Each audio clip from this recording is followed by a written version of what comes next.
What? Hi there, it's another edition of Does It Bite? Stephanie Fox here with Michael Askew. How are you? Doing great this morning. How you doing? I'm good. Awesome. So, in case you've never tuned in, Does It Bite is a great podcast about all things bugs. Oh, yes, because all things bite. All things bite, don't they? Let's make it happen. All right, so today we're going to talk about tiny titans, German cockroaches in the home. I know, they are tiny titans, aren't they? That's right. What is a German cockroach, and why is it even important for us to be talking about that today? Oh, yes. So German cockroaches are a type of cockroach that is the most numerous cockroach in America. And that's because they reproduce so fast. So although we don't see a lot of German cockroaches in a whole bunch of individual houses, when a German cockroach invades a home, it becomes very numerous. So when we say they're the most popular, they're the biggest cockroach that we're dealing with, is basically because of the numbers, and they can reproduce like crazy. So the German cockroach is a cockroach that isn't an outside invader. So we're talking about like American roaches, Oriental roaches, brown banded roaches. Those are always outside invaders. So they're going to come in from the flower beds or the water meters or from a gutter or something like that. German roaches have to be brought into the home. So they are home dwellers. Okay. So that's what makes them different from all the other roaches and puts them in their own separate class. Okay, so how do I know that I have a German roach problem? Is it going to be evident? Oh, yes, it'd be very evident. So German roaches have to be brought into the home. And what we find when we get calls about German roaches is that the customer will call and they'll say, hey, I got roaches. I'm like, okay, where are you seeing a roach? Oh, I've seen them in my garage. I've seen them, in the living room. That's usually not a German roach infestation. Okay. But when they do call and they said, I see them in my kitchen, I see them in my bathroom, mostly at night. And when I turn the lights on, they scatter real fast. That's usually a good indication to me and my team that we're dealing with German roaches. If you enjoyed this episode of Does It Bite, please remember to like and subscribe. Yeah, I was reading that they have a secretive behavior. Yes. What does that mean? So German roaches don't like to be out in the open. Okay. And they're nocturnal. Okay. So they want to be creeping around your house while you're sleeping, and they're looking for food, they're looking for water, they're reproducing. So these guys are really moving throughout the house, mostly at night. That's why when you wake up in the middle of the night, you turn the lights on, they just take off running. You don't see these guys during the day. Okay. Now, the time where you do see them during the day is when the infestation has gotten extremely heavy, and these guys are getting pushed out of their hiding place. So that's how we know the infestation is extreme when we start seeing them during the day. So I want a story, because I always want a story. Tell me about one of the worst German cockroach infestations that you and your team have seen. So this was fairly recent. So we were doing a bed bug heat treatment for an apartment. And, we're not targeting German roaches when we do bed bug heat treatments. We're going after the bed bug. Right. Well, the apartment complex moved all the tenant stuff out and moved them into a big truck. So we were actually heating the truck for the bed bug. Okay, gotcha. For the contents, basically. Well, I didn't make it inside the apartment. So I don't know what's inside the apartment. Well, all the maintenance guys were moving all the stuff out, right?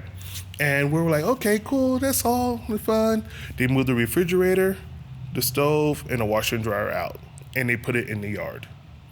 And I didn't think nothing of it. I'm just heating this thing. I'm cool. And the management and the maintenance guys come up, and we're talking in the yard. And I happen to look down, and there are German cockroaches crawling across my boots. Oh, no. I had two on my leg, and I didn't realize that there were German cockroaches inside the unit. Well, they were in the refrigerator, they were in the stove, they were in the washer and dryer, and they started crawling off into the yard. So the yard is literally moving with all the German cockroaches. And the funny thing is, the next week, I went back to heat the unit for bed bugs, and there were German cockroaches everywhere. Wow. Everywhere. So that's obviously a different treatment. I would think Right. a heat treatment would kill them, but cockroaches are notoriously hard to kill. Yes. Are German cockroaches even more resilient? Oh, yes, because when it comes to German cockroaches, they can actually filter out pesticide. So they have an enzyme in their body that can take a pesticide and filter it out and not affect the cockroach. So there's different ways that we have to treat cockroaches, the German cockroach, to make sure that we get them. Now, heat can kill German cockroaches, but we're not targeting them. Okay. Because the whole myth that, cockroaches can survive a nuclear blast, Yes. that is somewhat true. So when we heat up a unit or when we heat up a house, we can kill some German cockroaches just because of the extreme heat and it dries them out. In that case, I did kill a whole lot because I made it a point to turn up the heat as far as I could, and there were thousands of dead cockroaches in the kitchen, in the living room, in the bedroom, in the bathroom. It was crazy. One of the worst ones I've ever seen. Oh, so how does a home get infested like that, and what can a homeowner do to try to prevent that from happening? That's a great question because, like I said before, German roaches had to be brought in. So how do they get into the home? So a lot of times they are brought in on appliances, brought through a second hand. They are brought in through like purses, going to another German roach infested home or business or whatever. Purses. Yeah. Yikes. Purses, anything that you carry, they can actually crawl on you. Paper grocery sacks. Yes. Because they lay their eggs in places like that. Is that right? That's right. So paper sacks, cardboard. We see a lot of German roach activity movement through shipping and things like that. So, because these guys can hide. They're not as good as hiders as bed bugs, right? But they can hide pretty well, as you know. Wow. So movement through German roach activity is how they get into your home. So they can move through cardboard, they can move through furniture, they can move through appliances, they can move through just you going to another house. Wow. And when it comes to apartments, they can actually move from apartment to apartment through the outlets and water points of the apartment. So these guys can spread very fast. Serious. So German cockroaches, a big deal. Big deal. So if you think you've got a German cockroach problem, you Oh, better man. call Bug Tech. Yeah. Quick, fast, and in a hurry. Yeah. Yeah. So these are guys that you don't want to try to tackle on your own. No. And if you want more information, better call bugtech.com. We've got lots of reference and resource materials, or just give us a call because Michael and his team are experts. Yep, that's what we are. We love German cockroaches. They're everywhere.